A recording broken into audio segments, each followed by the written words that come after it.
Hey guys, welcome to the shop. I'm Greg, the owner of Mauser's Gunsmithing, and welcome to my YouTube channel. For those of you who don't follow the channel long term, I'm a gunsmith and I do a lot of machining here. The channel originally started as me mostly doing machining projects, but I've actually gotten busy enough with work. I don't have too much time to dedicate for YouTube content anymore. But I'm trying to keep it, alive somewhat with videos every week to every other week. Now, this is one of my projects I'm doing over my Christmas season. The tail end of hunting season for me is usually pretty slow, so this is a good time for me to do something for myself. Now, this is another rifle I did for myself this last year. It's a Howa 1500 in 30-06 with a Leupold 2-7 and a Shiloh barrel. I did the stock on it. It's a pretty nice grade of English walnut. But my complaint about it is it's a little bit heavy, but it's such a nice shooter. I don't want to play with it too much. Now, it's about an 8.5 to a 9 pound rifle with optic fully loaded. I haven't weighed it. That's pretty acceptable, but it doesn't. It's a really good replica, or at least a nicer version of a Weatherby Vanguard Deluxe I got way back in the day when I was a young kid. I sold it when I think I was 20 in college, and that's been one of my big regrets ever since. So I'm not going to change this because this is what I really feel like a good 30-06 should be. It's heavy enough that it's not unpleasant to shoot. It's actually a quite pleasant shooter. It's got an excellent trigger on it. It's very, very accurate. But this here is a Spanish Mauser. The stripper clip bridge was still there, so I recontoured the receiver. I happen to have a nice bent low scope bolt, so I'm going to use that. I put a Timney trigger in it that I just had floating around from old projects. I mean, a lot of these parts kind of show up when you do enough of this work. Now, I've chambered this gun in 6.5 by 55 Swedish Mauser, partially because I've got another Mauser with the shot out barrel I did years and years ago. It was actually my first ever rifle in 6.5 by 55, so I'm going to finish off that ammunition with this tube. It's a cartridge I fell in love with pretty early on because it's really just a pleasant cartridge to shoot. Now I'm going to go grab a box of 30-06 and a box of 6.5 by 55 so we can put them side by side, and I'll talk a little bit more about the pros and cons to each.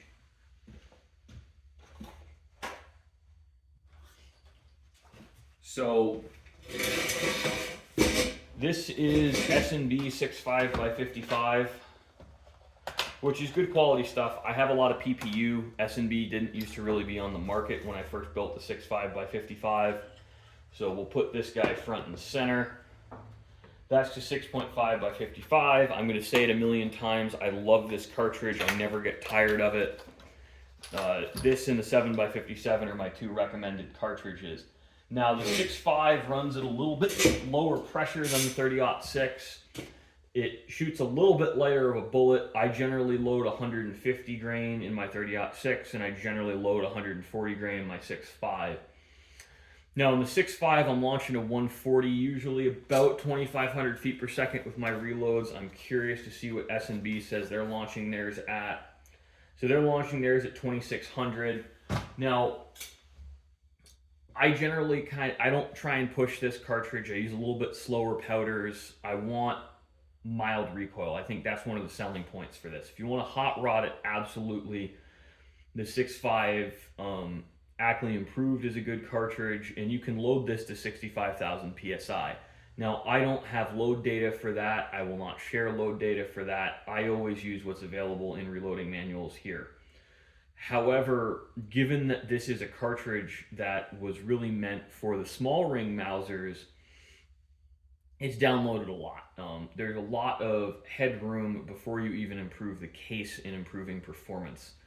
And that is a selling point to some reloaders. I personally don't care.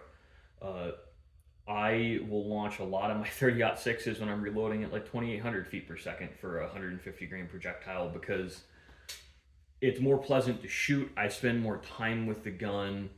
As long as I'm getting adequate accuracy, I see no reason to really push it. And one of the nice selling points is I have about 4,000 rounds down the tube of my other 6.5, and it still holds an inch and a half to a 2-inch group with the iron sights on it for 5 shots. And that's again out of a significantly lighter rifle than this 30-06. I don't have it at hand currently, so oh well, I've shown it on the YouTube channel before. Now, the 30-06 you can buy in practically any gun store any time of year. The 6.5 is not something you're going to see year round. The 6.5 ammunition availability is much more limited in this country and is generally speaking a little bit more expensive. Not really a concern for low round count shooters, but if you reload, the 6.5 is cheaper to reload for. I find I can generally get about 10 reloadings out of a case before they're worn out. In a 30-06, frankly, I pick up so much stuff at the range, I've never found the upper limit for what that case will take. Usually because I don't bother to pick them up when it's time to trim. I do bother to trim my 6.5 brass because it's significantly more expensive. Now, I have 150 Lapua cases, so I actually set the headspace on this gun using my Lapua reloads. Because they're already neck sized for my other gun, I don't want to set this at minimum headspace and find out they won't chamber. So I suspect I'm right smack dab in the middle there. It requires a firm push on the bolt to get them to chamber, but it's nothing horrifying either. Now, this is a pretty exciting project because we're going to turn it down to be very much a featherweight rifle. So I'm going to leave a little clamping boss about here on the barrel, and then I'm going to turn it to 1 inch. I want about 340 thousandths of wall thickness for the barrel and this much of the barrel, and then I'm going to taper it from here to the muzzle. It's going to be a straight taper down to probably about 580. The idea here is to make this gun as light as humanly possible. I want something that handles like a Winchester 94 with the scope on it in a cartridge I like, but I don't want to make this gun too light so it's awful to shoot either. Now, I don't have terribly high hopes for accuracy in all honesty. If I see 1.25 inch groups in this gun, I can live with that. Now, I've used a Green Mountain barrel because this is kind of a me project, and at sub 250 yard hunting ranges, which is really all I see, I don't think a 3-inch group at 250 yards is going to hold me back from my target shooting here. Or not target shooting, but my hunting here. The thing is, though, with what it costs to do a custom barrel on these guns, I don't recommend them because it's going to be about $1,000 if I use a Green Mountain. It's going to be about $1,200 if I use a Douglas barrel once we're all in. So the $200 savings on a job like that, in my opinion, is kind of stupid. If that is really a breaking point for the job, I don't think a rebarrel is right for you. One of the reasons to pay me a little bit more than your average quality made rifle is because I can do a much more accurate job and will get you a better shooter with a higher quality barrel. Now, Green Mountain's about on par with the average factory barrel. I think they're OEM for a lot of these guys. Now, I just like Douglas or Shineland because I get very, very good tubes from them. Now, I have a passing familiarity with Excalibur and McGowan Precision. I've never personally installed either of their barrels on a rifle. I understand Excalibur is very, very good. There's a guy in New Jersey who's kind of a friend who uses a lot of them. He's more in the PRS crowd, and they work for him. I stick with Douglas because they've been a very reliable supplier, and they just make a good tube. They answer the phone, they're nice to me, and they show up when they say they're going to show up. And for me, that matters. And since I've had such good results with them, there's simply no reason for me to change barrels, especially because once I get a Douglas in, I kind of know exactly what I need to do to get a good surface finish on the chamber. And that's something that to me is important. I do think surface finish matters for the chamber. Not really for brass life or anything else, just because it makes customers happy. And people have certain expectations when they're paying you quite a lot of money for a barrel. And you try and meet those expectations as best you can.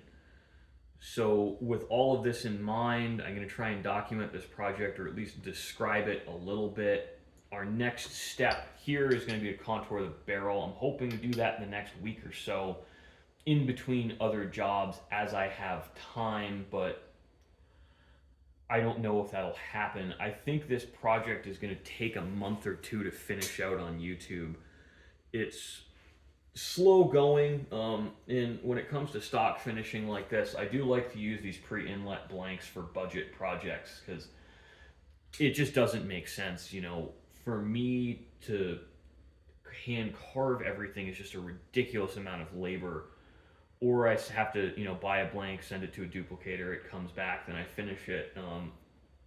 For kind of my low end projects, I've got a couple suppliers I work closely with they haven't burned me. I pay for a semi-fancy blank. I get a semi-fancy blank that's well duplicated and I think looks nice. So I'm going to keep using them. Now, they're not necessarily the highest quality. When you get into the $1,000 and $2,000 custom stock blanks, you're really playing in a whole different ball game of wood quality. No, I think that's out of the realm for the majority of customers, so it's not something I really try to push here. I think the $800, once I paid for duplication and the wood itself, I think that's a really good sweet spot for customers, and that's what this was. This is a piece of English walnut, and it's an absolutely beautiful piece of wood. The other side's actually even nicer with the cheek piece. And I have no complaints about this. I think it's a fantastic rifle, and I think the wood quality is very good. So now for this gun, because this is going to be much more carried in the woods, I went with a little bit more budget blank. So this is what you can expect for about $300. There's curl to it. What I'm going to do on this gun, just because I have more time than money for personal projects, is I'm not going to set this apart with the figure on the wood.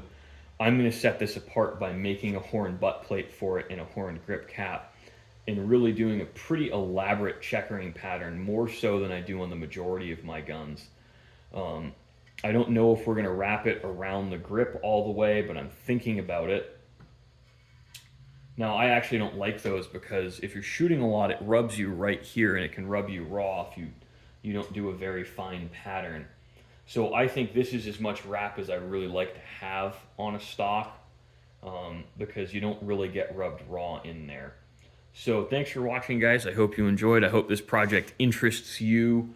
Now, just because of YouTube rules, I'm fairly limited on what I can show. Now, I haven't gotten in trouble for checkering yet, but I've gotten a strike for showing chambering a barrel, so I don't want to get another one and be forced to leave the platform, because it will limit my ability to share this information. So thanks for watching, guys. I hope you enjoyed. I hope you're having a lovely holiday season and you guys are staying safe and warm.